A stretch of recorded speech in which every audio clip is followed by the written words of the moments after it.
ಅಮ್ಮ ಹಿಂಗೆ ಗೋಲಾಡ್ತಾ ಕೂತ್ಕೊಂಡ್ರೆ ಹೆಂಗಮ್ಮ? ಬಾ ಒಂಚೂರು ಹೊಟ್ಟೆಗೆ ಏನಾರು ಮಾಡಾಕೋ. ಏ ಹೋಗಲೆ, ಎತ್ತೊಟ್ಟೆ ಸಂಕಟ ಪಡ್ತೈತೆ. ಇವನಿಗೆ ಮಾಡಿ ಹಾಕ್ಬೇಕಂತೆ. ನನಗೆ ಆಗಲ್ಲ ಇವಾಗ ಅಡುಗೆ ಮಾಡೋಕ್ಕೆ. ಹೋಟ್ಲಾಗ ಪಾಟ್ಲಾಗೋ ತಿನ್ಕೊ ಹೋಗ್ರಿ, ಇಲ್ಲಾಂದ್ರೆ ಏನಾರ ಬೇಯಿಸ್ಕೊಂಡು ತಿನ್ರಿ. ನನ್ನ ಕಷ್ಟ ನನಗೆ. ನನ್ನ ಮಗಳು 2 ದಿನ ಆಯಿತು ಮನೆ ಬಿಟ್ಟು. ಎಲ್ಲವಳು ಏನು ಮಾಡ್ತಾವಳು ನನಗೆ ಗೊತ್ತು. ಆ ಹುಡುಗರಮ್ಮ ಸರಿಯಾಗಿ ನನ್ನ ಮಗಳಿಗೆ ತರಾಟೆ ತಗೊಂಡಿರ್ತಾಳೆ.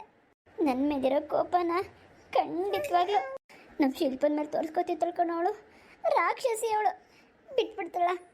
ಅದು ಅಲ್ಲದೆ ಈ ಮದುವೆ ಅವಳಿಗೂ ಇಷ್ಟ ಇರಲಿಲ್ಲ.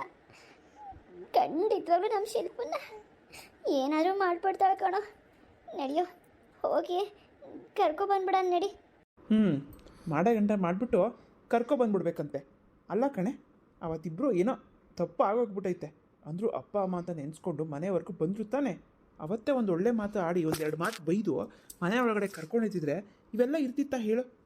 ನಿಜಲ್ಲ ನೀನು ಮಾಡೋದು ಹಾಗೆ ಬಿಡು. ಅವ್ರು ಮಾತ್ರ ತಪ್ಪು ಮಾಡಿದ್ರು ಅಂತಲ್ಲ, ನೀನು ಕೂಡ ತಪ್ಪು ಮಾಡಿದ್ಯಾ.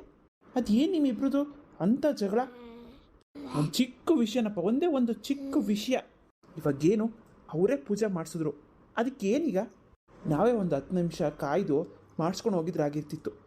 ನೀವಿದ್ದೀರಲ್ಲ ನೀವು ಹೆಣ್ಣುಮಕ್ಕಳು, ಅದನ್ನೇ ದೊಡ್ಡದು ಮಾಡಿಕೊಂಡು ಸುಮ್ಮನೆ ವೈರತ್ವ. ಹೌದಮ್ಮ, ನೀನು ಮತ್ತು ಅವರು ಇಬ್ಬರು ತಪ್ಪು ಮಾಡಿಬಿಟ್ರಿ. ಇನ್ನೇನೋ ಮತ್ತೆ ಇನ್ನೇನು ಹೇಳೋ, ನನಗೂ ಕೋಪ ಬರಲ್ವಾ? ಹಾಳಾಗಿ ಹೋಗ್ಲಿ ಬಿಟ್ಬಿಡತ್ತ. ಆ ವಿಷಯ ಯಾಕೆ ಪದೇ ಪದೇ ನನಗೆ ಹೇಳಿ ನೋವು ಮಾಡ್ತೀರಾ? ಇವಾಗ ನಮ್ಮ ಮಗಳ ಕತೆ ಮಾತಾಡಿ. ನನ್ನ ಮಗಳು ತೊಳು ಉರಿದು ಮುಕ್ಕು ಬಿಡ್ತಾಳೆ ಕಣೋ. ನಿಮ್ಗೆ ಯಾಕೆ ಅರ್ಥ ಆಗ್ತಿಲ್ಲ? ಆಯ್ತಾಯ್ತಿರಮ್ಮ, ಇರೋ ಸ್ವಲ್ಪ ಸಮಾಧಾನವಿರೋ. ಏನಾರೋ ಒಂದು ಉಪಾಯ ಮಾಡೋಣ.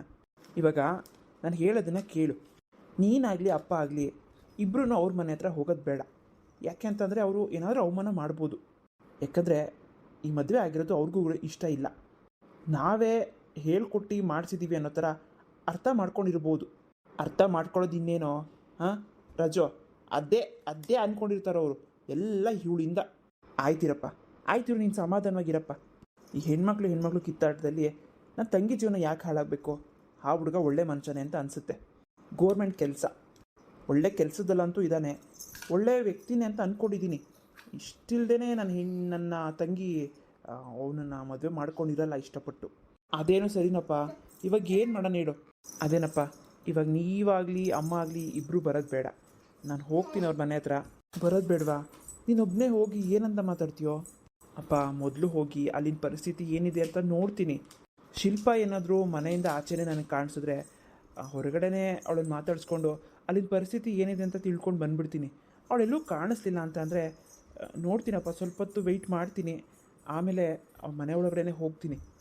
ಏನು ಮಾಡ್ಬೋದು? ಹೆಚ್ಚು ಕಮ್ಮಿ ಏನೋ ಒಂದು ಮಾತು ಬೈಬೋದು. ಬೈದರೆ ನಾನೇನು ತಲೆ ಕೆಡಿಸ್ಕೊಳ್ಳೋದಿಲ್ಲ.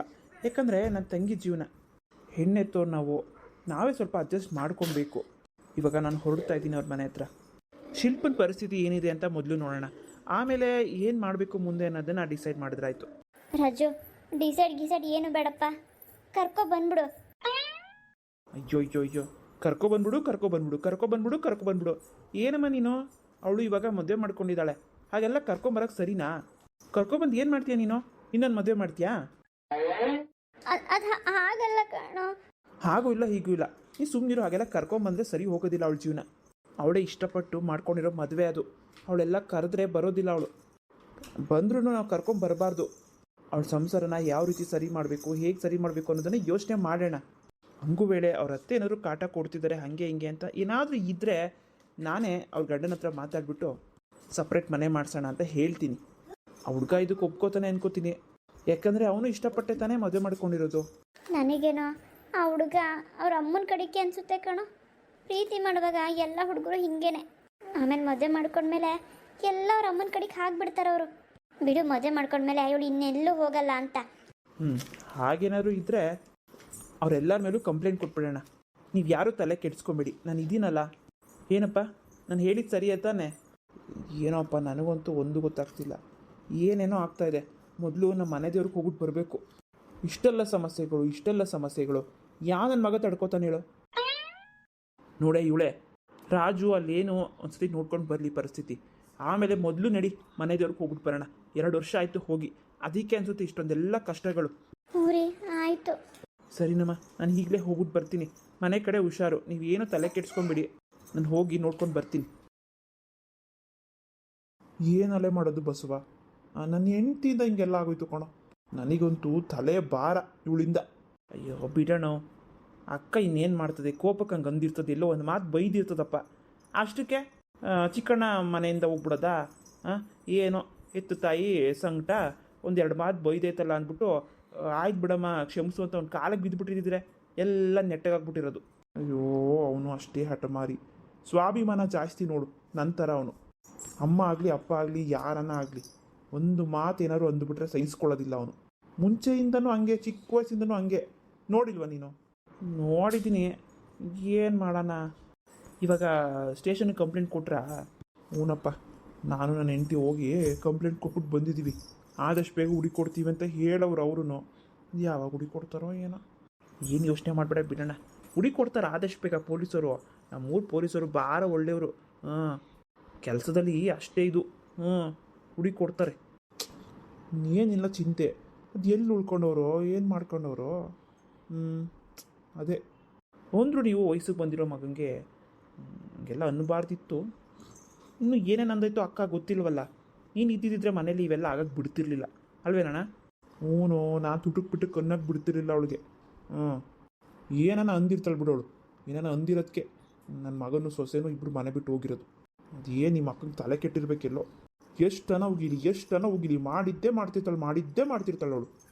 ನೋಡೋ, ಇನ್ನೊಂದ್ಸತಿ ಇದೇ ಆಯಿತು ಅಂತ ಅನ್ಕೋ, ನಿಮ್ಮ ಅಕ್ಕನ ಕೈಯೋ ಕಾಲ ಮುರಿದು ಬಿಡ್ತೀನಿ ನಾನು. ಅಯ್ಯೋ ಬೇಡ ಬಿಡೋಣ, ಹಂಗೆಲ್ಲ ಮಾಡೋಕ್ಕೆ ಹೋಗ್ಬಿಡ. ಪಾಪ ಅಕ್ಕಂದೇನೋ ಏನೋ ಹೇಳೋದ್ನಲ್ಲ ಎತ್ಕೊಳ್ಳು ಅಂತ. ನೀನು ಹೆಂಗೋ ಎಲ್ಲ ಸಹಿಸ್ಕೊಬಿಡ್ತೀಯ. ಅಕ್ಕಂಗೆ ಕೋಪ ಯಾಕೆ ಜಾಸ್ತಿ ಅಂತಂದರೆ ಅದೇ ಪ್ರೀತಿ ಜಾಸ್ತಿ ಇರೋದಕ್ಕೆ ಕೋಪ ಜಾಸ್ತಿ. ಕೇಳಿಲ್ವಾ ನೀನು? ಅದಕ್ಕೆ ಹೆಂಗಂದ್ರೆ ಹಂಗೆ ಮಾತಾಡ್ಬಿಟ್ರೆ ಅದೇನೋ ಅಂತಾರಲ್ಲ, ದಾರನ ಬಿಗ್ಗೆಗೆ ಇಟ್ಕೊಂಡು ಎಳ್ಕೊಂಡು ಹಿಡ್ಕೊಂಡಿದ್ರೆ ದಾರ ಕಟ್ಟಾಗ್ಬಿಡ್ತದೆ. ಸಂಬಂಧ ಹಂಗೇನೆ, ಫ್ರೀಯಾಗಿ ಬಿಟ್ಟಷ್ಟು ನಮ್ಮ ಕೈಲೇ ಇರ್ತದದು. ಹ್ಞೂ ಬಿಡೋಣ, ಅದೇನೋ ನಿಜಾನೆ. ಶಿಲ್ಪ, ಯಾಕೆ ಹೇಳ್ತಿದ್ಯಾ? ಏನಾಯ್ತು? ರೀ ಯಾಕೋ ಗೊತ್ತಿಲ್ಲ, ನಮ್ಮ ಅಪ್ಪ ಅಮ್ಮ ನಮ್ಮ ಅಣ್ಣ ಎಲ್ಲರೂ ನೆನಪಾಗ್ತಿದ್ದಾರೆ ತುಂಬ. ನಮ್ಮಮ್ಮ ಅವತ್ತು ಬೈದಿರ್ಬೋದು, ಮನೆಗೆ ಬರಬೇಡ ಅಂತ ಹೇಳಿರ್ಬೋದು, ಆದರೆ ಇಷ್ಟು ವರ್ಷ ನನ್ನ ಎಷ್ಟು ಚೆನ್ನಾಗಿ ನೋಡ್ಕೊಂಡಿದ್ದಾರೆ ಗೊತ್ತಾ? ನನಗೂ ಅವ್ರನ್ನ ಬಿಟ್ಟಿರೋಕೆ ಆಗ್ತಾನೆ ಇಲ್ಲ. ನಮ್ಮಮ್ಮ ಎಷ್ಟು ಅಳ್ತಿರ್ಬೋದು ಗೊತ್ತಾ? ನನಗೆ ಮಾತ್ರನೇ ಗೊತ್ತು. ನಮ್ಮ ಅಪ್ಪ ಅಮ್ಮ ನನಗೆ ಬಿಟ್ಟಿದ್ರಾ ಹೇಳು? ಅವರು ಕೂಡ ನನ್ನ ನೆನ್ಸ್ಕೊಂಡು ಅಳ್ತಾನೆ ಇರ್ತಾರೆ. ಅವರು ಕೋಪದಲ್ಲಿ ಹಂಗೆ ಅಂದಿರ್ಬೋದು ಅವತ್ತು, ಆದರೆ ಮನ್ಸಲ್ಲಿ ಪ್ರೀತಿ ಇದೆ ಕಣೆ. ಅವರಿಗೆ ನಿನ್ನ ಬೆಲೆ ಗೊತ್ತಾಗಲಿ ಅಂತಾನೆ ನಾನು ಅವತ್ತು ಹಾಗೆ ಮಾಡಿದ್ದು. ನಾನು ಅವತ್ತು ಹಾಗೆ ಮಾಡಿಲ್ಲ ಅಂತ ಅಂದಿದ್ದಿದ್ರೆ ನಮ್ಮಮ್ಮ ಇನ್ನೂ ಚೆನ್ನಾಗಿ ಬೈದಿರೋರು ನಿನ್ನ. ನಾವು ಪರವಾಗಿಲ್ಲ, ಎಷ್ಟು ಬೈದ್ರು ಪರವಾಗಿಲ್ಲ ಅಂತ ನಾವು ಅಲ್ಲೇ ಇದ್ದಿದ್ದಿದ್ರೆ ಒಳಗಡೆ ಕರ್ಕೋತಾ ಇದ್ರು, ಇಲ್ಲ ಅಂತಲ್ಲ. ಆದರೆ ನಿನಗೆ ಬೆಲೆ ಸಿಗ್ತಾ ಇರಲಿಲ್ಲ ಕಣೆ. ಯಾವತ್ತು ನಿನಗೆ ಅವರು ಆ ರೀತಿ ಮಾತಾಡಬಾರ್ದು ಅಂತ ನಾನು ಹೀಗೆ ಮಾಡಿದ್ದು. ನನಗೆ ಅರ್ಥ ಆಯ್ತು ರೀ, ಆದ್ರೂ ಬೇಜಾರು. ಸರಿ ಬೇಜಾರು ಮಾಡ್ಕೋಬೇಡ. ಬೇಗ ರೆಡಿ ಆಗು, ಲಗೇಜ್ ಎಲ್ಲ ಪ್ಯಾಕ್ ಮಾಡ್ಕೊ, ಹೊರಡೋಣ. ಎಲ್ಲಿಗೆ? ಓ, ನಾನು ಹೇಳಲಿಲ್ಲ ಅಲ್ವಾ, ನಮ್ಮ ಅಪ್ಪ ಅಮ್ಮ ಸ್ಟೇಷನ್ಗೆ ಹೋಗಿ ಕಂಪ್ಲೇಂಟ್ ಕೊಟ್ಟಿದ್ದಾರೆ, ನಾವಿಬ್ರು ಕಾಣಿಸ್ತಿಲ್ಲ ಅಂತ. ಸ್ಟೇಷನಿಂದ ನನಗೆ ಕಾಲ್ ಬಂದಿತ್ತು. ಇಮಿಡಿಯೇಟಾಗಿ ನಾವು ಹೋಗಲೇಬೇಕು. ಸಾಕು, ಅವ್ರಿಗವ್ರು ತಪ್ಪಿನ ಅರಿವಾಗಿರುತ್ತೆ. ನಾವು ಹೋಗೋಣ ಮನೆಗೆ. ಅಲ್ಲಿ ನಮ್ಮಮ್ಮ ಏನಾದರೂ ಹೆಚ್ಚು ಕಮ್ಮಿ ಮಾತಾಡಿದ್ರೆ ಏನು ಬೇಜಾರು ಮಾಡ್ಕೋಬೇಡ.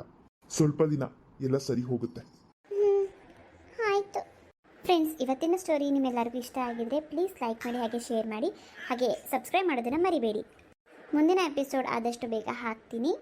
ಪ್ರತಿದಿನ ವಿಡಿಯೋನ ಹಾಕಬೇಕು ಅಂತ ಅಂದ್ಕೊಂಡಿದ್ದೀನಿ. ದಯವಿಟ್ಟು ಸಪೋರ್ಟ್ ಮಾಡಿ. ಪ್ರತಿದಿನ ಸಂಜೆ 6 ಗಂಟೆಗೆ ವಿಡಿಯೋ ಪ್ರಸಾರ ಮಾಡ್ತೀನಿ. ಇವತ್ತು ಕೂಡ ಸಂಜೆ 6 ಗಂಟೆಗೆ ಹೇಗೆ ಬರ್ತಾಯಿದ್ಯೋ ಪ್ರತಿದಿನ ಸಂಜೆ 6 ಗಂಟೆಗೆ ನಮ್ಮ ಎಪಿಸೋಡ್ನ ಶುರು ಮಾಡ್ತೀನಿ. ಒಂದಿನ ಕೂಡ ಮಿಸ್ ಮಾಡೋದು ಬೇಡ. ಹಾಗೆ ಈ ವಿಡಿಯೋಸ್ನ ಯಾರೆಲ್ಲ ಹೊಸದಾಗಿ ನೋಡ್ತಿದ್ದೀರಾ, ಹಿಂದಿನ ವಿಡಿಯೋನ ನೋಡ್ಕೊಂಬನ್ನಿ. ಆವಾಗಲೇ ನಿಮಗೆ ನಮ್ಮ ಸ್ಟೋರಿ ಫುಲ್ ಅರ್ಥ ಆಗುತ್ತೆ. ಯಾಕಂದರೆ ನಾವೊಂದು ಸೀರಿಯಲ್ ರೂಪದಲ್ಲಿ ಸ್ಟೋರಿ ಮಾಡ್ತಿರೋದ್ರಿಂದ ಒಂದಕ್ಕೊಂದು ಲಿಂಕ್ ಇರುತ್ತೆ ನಮ್ಮ ಸ್ಟೋರಿ ವೀಡಿಯೋಸು. ದಯವಿಟ್ಟು ನೋಡಿ ಸಪೋರ್ಟ್ ಮಾಡಿ. ಇನ್ನೂ ತುಂಬ ಎಪಿಸೋಡ್ಸ್ ಏನು ಆಗಿಲ್ಲ, ಆದಷ್ಟು ಬೇಗ ನೋಡ್ಕೊಂಡು ಬನ್ನಿ. ನಾಳೆ ನಮ್ಮ ವಿಡಿಯೋ ಕಂಟಿನ್ಯೂ ಆಗುತ್ತೆ. ನನ್ನ ಪ್ರೀತಿಯ ಸಬ್ಸ್ಕ್ರೈಬರ್ಸ್ಗೆ ಬಾಯ್.